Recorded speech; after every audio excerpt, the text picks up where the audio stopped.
apa kabar Anda semua? Semoga selalu dalam keadaan sehat walafiat. Kita ketemu di hari Sabtu ini, akhir pekan. Tapi ini banyak sekali anggota DPR dari incumbent ini yang dakdikduk gitu, Bung Rocky.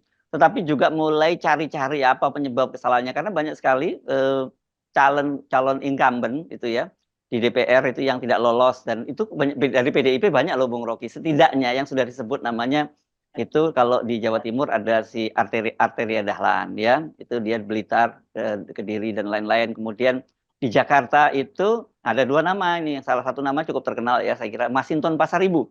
Ya, Masinton berada di urutan ke-7 tapi dia suaranya baru kemarin baru 19.000. Kemudian Eriko Sotarduga juga yang nomor 1, urut nomor 1 di dapil yang sama juga sekitar 19.000. Padahal Masinton ini kan cukup populer Bung Rocky, dan saya diberitahu anak saya kalau ada joke di kalangan netizen bahwa di mana ada pohon di situ ada Masinton, masif banget ini. Tetapi kelihatannya dia bakal nggak masuk gitu. Sementara Golkar ini yang pelan-pelan makin punya peluang untuk menyalip perolehan kursi ya, bukan suara ya Bung Rocky ya, PDIP. Dan dengan kalau itu yang terjadi ya berarti Golkar yang akan jadi ketua DPR gitu. Iya, di mana ada pohon itu ada Masinton. Tapi kelihatannya semua pohon sekarang pohon beringin. Iya. Dan ini yang mencemaskan kita. Ini akhir pekan, sekaligus pertanyaannya, apakah akhir pekan ini ketika suara-suara itu makin signifikan juga menjadi semacam akhir dari kejayaan PDIP? Itu problem yang harus diterangkan oleh Megawati. Kenapa orang semacam Masinton misalnya yang sangat bagus cara berpikirnya itu tidak bisa diloloskan tuh? Apakah karena ada hal-hal yang dimainkan, dan 19.000 itu kan gimana Masinton cuma dapat 19.000? Melki aja ketua BEM UI itu kalau nyalek itu udah pasti 300.000, 400.000. Jadi betulnya orang mulai berpikir lalu fungsi partai apa? Dan itu yang menimbulkan pertanyaan bahwa pasti ada sesuatu yang secara sistematis hendak menghalangi PDIP, terutama tokoh-tokoh vokalnya tuh. Kan Masinton terkenal sebagai orang yang betul-betul tegak lurus dengan prinsip Megawati, dan apa yang diucapkan Masinton bisa kita duga kuat itu karena persetujuan Megawati itu. Kalau Arteria Dahlan ya mungkin karena ada beberapa perangai yang kemarin-kemarin tidak fit and proper dengan culture politik baru. Tetapi tetap Arteria Dahlan adalah juga watchdog pemerintah yang sangat kuat tuh, yang berupaya untuk memberi nilai tambah pada kemampuan PDIP untuk berdebat. Kira-kira itu kan. Demikian juga si Enrico Sotarduga yang di setiap tikungan itu ada wajahnya tuh. Jadi kita mulai menduga bahwa ada mastermind yang mengendalikan dirty mind, sehingga dirty vote itu menghasilkan penurunan suara PDIP. Tetapi ini juga sebetulnya berkah terselubung, blessing in disguise bagi Ibu Mega, supaya Ibu Mega lebih firm untuk mengatakan ini adalah permainan kekuasaan. Karena itu mesti dibongkar, diangket. Jadi saya kira itu satu paket yang disediakan oleh sejarah, bahwa PDIP mulai kehilangan pamornya, dan mesti diperiksa apa yang menyebabkan, atau siapa yang menyebabkan pamor PDIP, terutama figur orang-orang yang bermutu ini hilang dari DPR nanti, atau tidak gagal masuk Senayan. Ya. Ini saya dengar memang teman-teman PDI lagi sangat marah-marah begitu juga kan. Saya melihat juga di tayangan talk show misalnya mereka menyebut bahwa ada money politik yang sangat besar begitu ya yang dilakukan oleh partai tertentu yang didukung oleh pemerintah gitu ya. Kita ngomong yang didukung oleh Pak Jokowi deh gitu kita sebutnya, yang tiba-tiba suaranya melejit. Tetapi kalau kemudian Golkar yang sebaran, meskipun sekarang ini perolehan suaranya tetap lebih kecil dari PDIP, tapi kemungkinan kursinya akan lebih banyak ya Bung Rocky. Dan karena apa? Karena bilangan pembaginya ya di dapil-dapil yang murah. Itu kemudian dia yang jadi ketua Golkar, dan kemudian Gibran juga masuk menjadi anggota Golkar. Ya Golkar itu bukan hanya ancaman buat buat Ibu Megawati, tapi juga ancaman buat Prabowo begitu. Dan karena ada faktor Pak Jokowinya itu gitu. Kelihatannya itu yang lagi digelisahkan oleh kalangan internal Golkar, bahwa ada desain untuk menjadikan Golkar melampaui PDIP, sekaligus vehicle, wahana untuk meloloskan Gibran. Tetapi kita mesti hitung bahwa elit Partai Golkar tentu membaca itu juga tuh. Mereka senang karena Golkar bisa jadi kembali ke DPR sebagai nomor satu dan menguasai parlemen. Tapi sekaligus ada sifat untuk hati-hati. Karena jangan sampai Golkar ini hanya jadi kuda Troyanya Jokowi untuk menyelundupkan putra mahkotanya, yaitu Gibran. Jadi Golkar tahu bahwa permainan-permainan ini juga harus dengan hati-hati ditinjau dari segala aspek tuh, supaya kuda Troya itu jangan berbalik menjadi tempat persembunyian Jokowi. Dan saya kira teman-teman di Golkar itu kalau saya bicara terutama dengan kalangan muda mengerti bahwa Golkar memang sedang diincar oleh Jokowi. Jadi kalau suara Golkar bertambah itu memang karena faktor Jokowi yang menginginkan Golkar melampaui PDIP. Jadi politik Indonesia sekarang boleh kita sebut sebagai ketegangan yang kreatif, yang kalau dia meledak bisa menyebabkan hak angket itu justru Golkar juga mungkin akan menganggap kita dorong aja hak angket supaya Jokowi nggak terlalu cewek-cewek dengan Golkar, kira-kira begitu kan.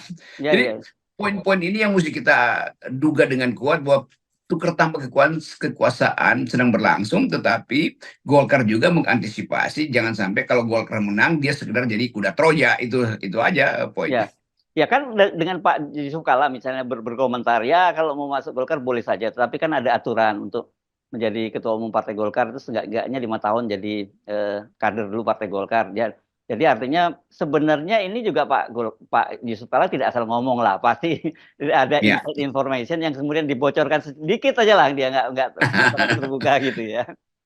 Saya kira Pak Yusuf Kala betul, Pak Yusuf Kala pagi-pagi udah kasih apa namanya pagar barrier to entry gitu, supaya kalangan Golkar mengerti bahwa ada desain alternatif atau ada hidden agenda dari Jokowi terhadap Golkar. Kita mesti buka aja terang-terangan bahwa dari awal Jokowi pasti mengincar Golkar karena kebutuhan untuk maneuvering melalui PSI gagal, kemampuan untuk mencoba mengambil porsi lebih banyak di Gerindra juga nggak bisa itu karena Gerindra udah punya sistem, dan Golkar yang mungkin paling rawan karena kepemimpinan Pak Erlangga itu terus-menerus ada di dalam tawanan Pak Jokowi kan. Kan kita mau lihat bagaimana Erlangga bersandar lebih banyak pada Jokowi ketimbang pada partainya sendiri sebetulnya kan.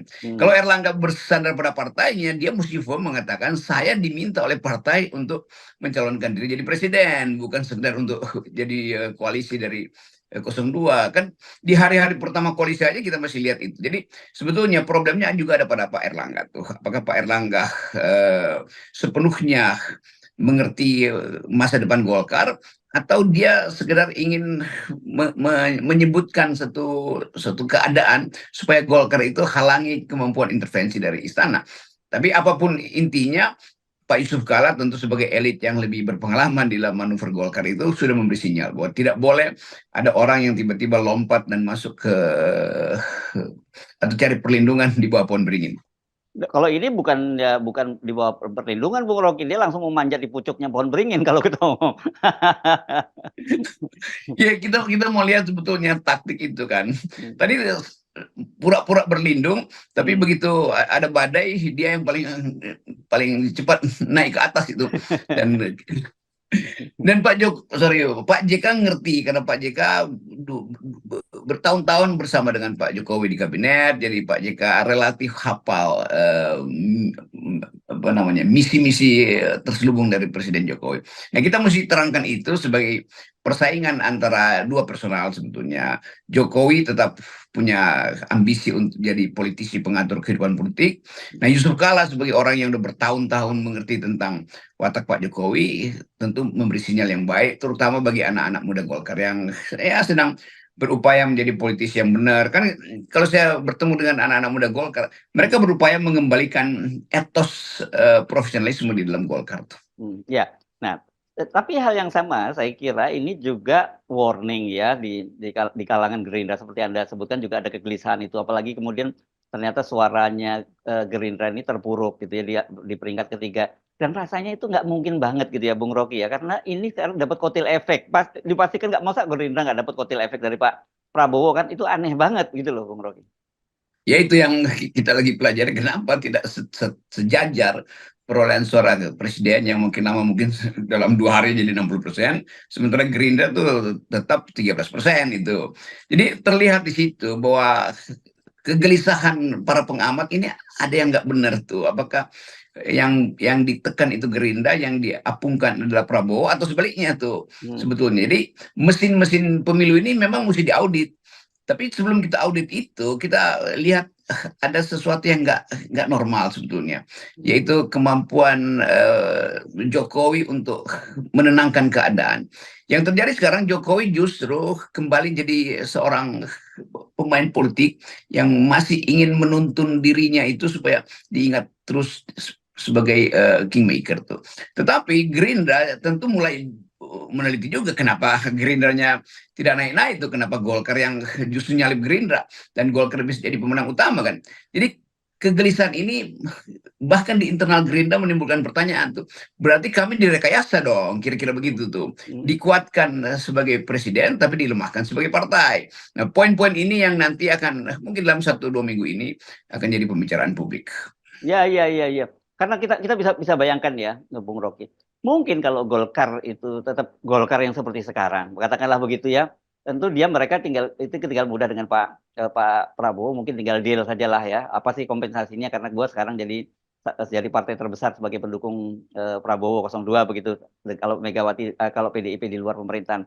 Tetapi kalau kemudian Golkar itu menjadi sangat kuat, tapi di situ yang sebenarnya mengendalikan Pak Jokowi, saya kira ini kan pertaruhan di dalam istana itu ya, pertaruhan antara Merdeka Utara dengan Merdeka Selatan. Dan kita tahu sebenarnya meskipun yang berkantor di Merdeka Selatan itu Gibran, tapi sebenarnya di dapurnya ada Pak Jokowi gitu. Nah itu di atas Menara Monas itu Jokowi bisa ngatur. Lama-lama Jalan Merdeka Utara disebut Jalan Merdeka Selatan 2. Iya. Jadi kan otak-otak elit itu berupaya untuk memberi sinyal bahwa kami nanti akan deal dengan Gerindra tuh. Sementara Gerindra menunggu kepastian apakah Jokowi masih mau cawe-cawe. Kan mestinya etikanya Jokowi udah selesai sehingga Prabowo bisa lebih leluasa menyusun partai. Nah sekarang ada kesulitan pada Pak Prabowo yang sebetulnya mungkin desain kabinetnya udah selesai, tapi Jokowi bilang enggak, saya yang akan ikut menentukan tuh. Jadi permainan-permainan ini membuat kita gelisah, dan publik internasional juga akhirnya melihat ya potensi Indonesia untuk kacau dari dalam justru lebih berbahaya ketimbang krisis ekonomi yang mungkin melanda dunia tuh. Jadi krisis politik pasca pemilu ini juga menarik perhatian mereka yang meneliti bagaimana demokrasi di Indonesia akhirnya difragmentasi, jadi fragmented, jadi terpecah belah karena masih ada seseorang yang tidak puas kalau dia tidak secara resmi mengatur kabinet. Kan itu masalahnya di situ sebenarnya. Akhirnya bagaimana kabinet diatur dan bagaimana relasi kabinet dengan komposisi di DPR. Jadi setiap malam Jokowi masih memikirkan politik. Politik apa? Bukan politik negeri ini yang APBN-nya bakal berantakan karena proyek-proyek strategis Presiden Jokowi masih mau diselundupkan ke dalam pemerintahan berikutnya, tetapi sekaligus watak Jokowi yang nggak pernah berhenti itu. Nah ini sebetulnya yang buat saya itu atau buat banyak analis menganggap kenapa Megawati masih ragu untuk merumuskan bahwa Jokowi ini udah kurang ajar terhadap partai, kurang ajar terhadap Soekarno, bahkan kurang ajar terhadap demokrasi. Kan mestinya itu satu kelompok pikiran yang mestinya tumbuh untuk mempercepat angket ini. Bukan justru makin terlihat bahwa Megawati kok makin ragu dengan soal angket. Ya, Bung Rocky, dan ini kalau kita lihat ya Bung Rocky, yang menarik juga kalau PDIP kelihatannya banyak sekali calon-calonnya yang gagal masuk. Ini yang kebaliknya PAN ini ya, partai artis nasional ini banyak sekali artis-artisnya yang masuk ke DPR. Saya belum menghitung, tapi jelas komposisinya pasti akan banyak artis nanti di PAN. Apa enggak kita juga bikin PAN sendiri aja, Bung Rocky? Ini artis-artis ini kan jadi semacam trademark dari PAN yang dari awal itu. Karena dianggap bahwa PAN itu begitu ada 1-2 artis, maka artis senior ini akan mempengaruhi artis-artis junior. Udah kita masuk di situ aja deh. Karena di situ situasinya lebih lebih liberal gitu atau lebih sekuler. Tapi politik kan bukan sekedar melihat apakah artis itu bisa bicara tentang kebijakan kan. Namun bagi Pak Jokowi mungkin yang lebih penting adalah mengendalikan PAN itu dengan mendorong artis-artis masuk, karena lebih mudah artis-artis ini dibohongi secara politik kan daripada mereka yang kalangan aktivis kan. Jadi PAN juga akhirnya masuk di dalam semacam ya kedangkalan politik sebetulnya tuh. Bahwa sebetulnya dalam tradisi demokrasi di Amerika semua artis itu berpolitik, tapi mereka mendorong politisinya, bukan mereka yang masuk jadi politisi. Itu paradoksnya begitu di Indonesia, artis justru daripada politisi itu. Semua artis papan atas di Amerika itu cenderung pergi ke Partai Demokrat, lalu mendorong tokoh-tokoh politik bagus di Demokrat untuk maju sebagai presiden atau sebagai anggota Kongres. Nah di sini terbalik, itu artisnya sendiri yang memajukan diri. Ya, kalau gitu saya sebenarnya ingin mendaulat Anda menjadi ketua umum PAN, Bung Rocky. Tapi ini partai anti nepotisme. Ya, begitu Bung Rocky ya. Sebetulnya PAN itu dari awal didesain untuk anti nepotisme. Kan di awal-awal ada MARA, Majelis Amanat Rakyat, yang LSM, lalu PAN bertumbuh sebagai partai yang reformis gitu dan membawa misi reformis. Tetapi ideologi ini yang tertanam kuat pada PAN melalui figur Pak Amin Rais makin lama makin luntur. Lalu PAN sekarang jadi partai yang justru aktif mempromosikan nepotisme tuh. Oh gitu ya. Oh jadi PAN itu partai aktif mempromosikan nepotisme. Oke. Ya PAN. Terima kasih Bung Rocky ya. 0% buat kita ya Bung.